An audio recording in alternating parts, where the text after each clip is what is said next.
Well, hello, boys and girls. It's when I feel like it o'clock again, and beer o'clock all at the same time. I love it when that happens.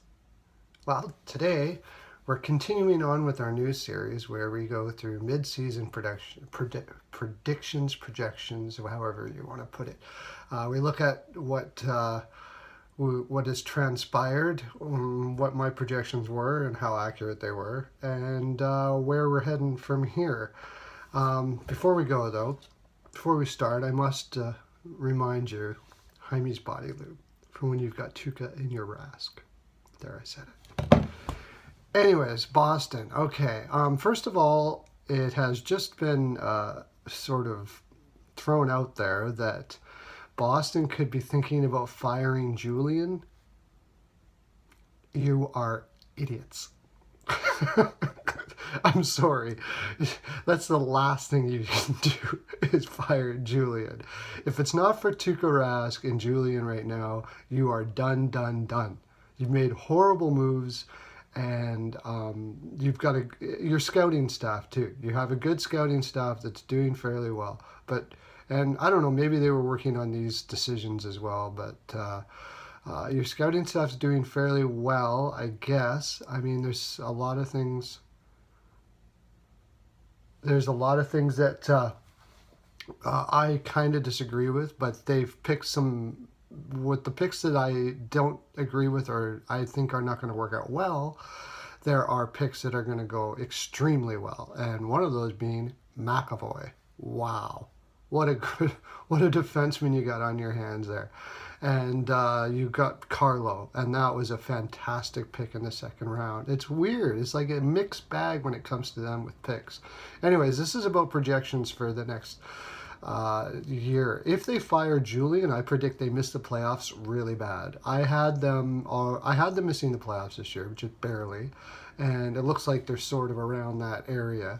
But if they fire Julian, I don't know. You bring in a new coach, even if he's as good as Julian is, he's got to put in a new system, new everything, at a time when they have a mixed bag of players already because of very poor trades that they've made. It would be a horrible move, and it hasn't happened, and I sure hope it doesn't happen. As far as individual players for you fantasy guys, there's no way Bergeron continues in having this little points for the second half. I'm thinking he was injured. He pretty much had to be. He's one tough son of a bitch, and he'll keep on working through keep on playing through a lot of injuries. I think with the time off at Christmas, he's going to be healed up a lot more, and you're going to see a lot more out of him in the second half. They also have a kid named Vetrano who is injured and is coming back now. I really like this guy. He's go to the net hard. I don't think he's that big, but he plays like a Pat Verbeek type guy, something like that. And he can put the puck in the net, and I think he's going to in the second half. And you're going to see that. Well, I don't think Pasternak's going to keep up his pace that he has right now, but he'll still do well.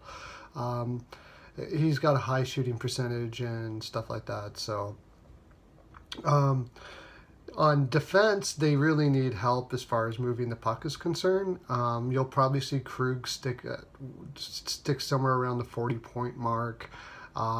Maybe somebody on their D will come up, and start putting up points, but they don't really have guys that do that. So if you happen to see them make a trade where they get an offensive defenseman, that defenseman is probably going to do very well. That's your fantasy situation. Going forward from here, what do I think Boston's going to do? I couldn't tell you because they are so unpredictable. They make moves that just go, what? I don't get it. And some of them actually kind of work out. Some of them, like the Hamilton deal, I didn't really mind that much. Just the picks I kind of worried about, was concerned about. But I have a feeling, I mean, you might even see McAvoy come up from junior. It's possible if they can't find a defenseman. So that'll be interesting. But what I would do if I were the Boston Bruins, you probably just stay status quo. And I don't think they need change right now. If anything, they need the opposite of change. They need cohesion. Just stick with this team, see where it takes you. Hope their scouting staff has hit the mark on even more than I think they have.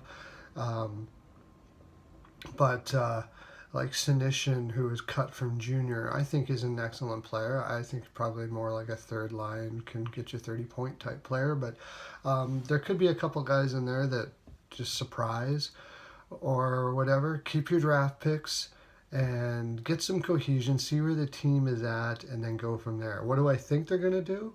Probably make really weird moves, like firing Julian.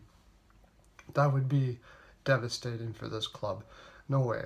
Although, I mean, if there's another team out there if you're a fan of another team out there, you should be hoping that they fire Julian, especially if your team's not doing well, because I'd be picking them up right away. He is a fantastic coach. You do not fire coaches like Julian. It's like firing Barry Trotz in Nashville. Sees how wonderful that went. Or anybody like that. It's just Babcock. Fire Babcock.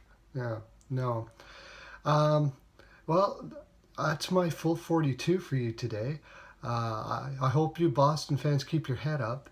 And please, if you can, if you're enjoying these videos, head over to My Pearls of Wisdom on YouTube. Search engine that.